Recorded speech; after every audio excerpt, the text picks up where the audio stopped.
Sa ibang balita, naniniwala ang kampo ni Senadora Grace Poe na hindi binusisi ng maigi ng COMELEC 2nd Division ang lahat ng ebidensyang kanilang isinumite para pabulaanan ang mga alegasyon kaugnay sa citizenship at residency ng mambabatas. Narito ang ulat. Error in judgment at grave abuse of discretion. Ito ang mga sinabi ng abogado ni Senadora Grace Poe na si Attorney George Garcia matapos maghain ng motion for reconsideration kaugnay sa naging desisyon kamakailan ng COMELEC 2nd Division na katiga ng petisyon ni Attorney Estrella Ilamparo na kanselahin ng COC ng mambabatas dahil sa umano'y material misrepresentation sa citizenship at residency. Naniniwala si Attorney Garcia na hindi binulatlat ng maigi ng dibisyon ang lahat ng ebidensyang kanilang isinumite para pabulaanan ang mga alegasyong ipinupukol sa kanyang kliyente.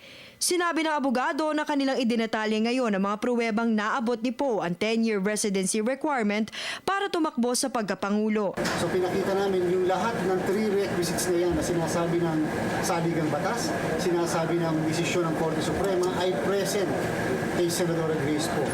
Physical na presensya sa Pilipinas, intensyon na gawin ng Pilipinas na permanenteng residente at intensyon na i-abandona o ayawan na ang Amerika bilang isang residente.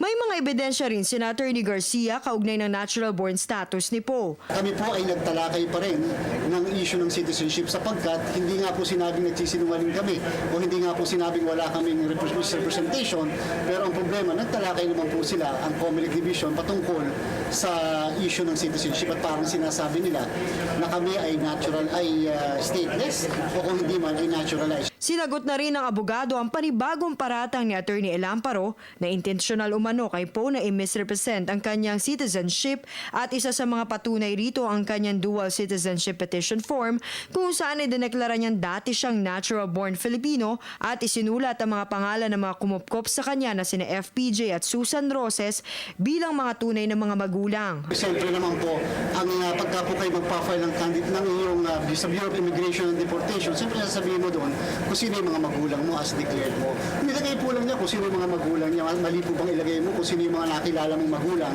sa iyong paglaki. Sa akin po pagkakaalam, wala pong mali doon. Masyado na lang po nila kami kinakawawa sa bagay na yun. Dapat iba naman yung questionin. Umaasa ang kampo ni Poe na papanigan sila sa dulo ng COMELEC and Bank. Para sa Telebisyon ng Bayan, Ria Fernandez.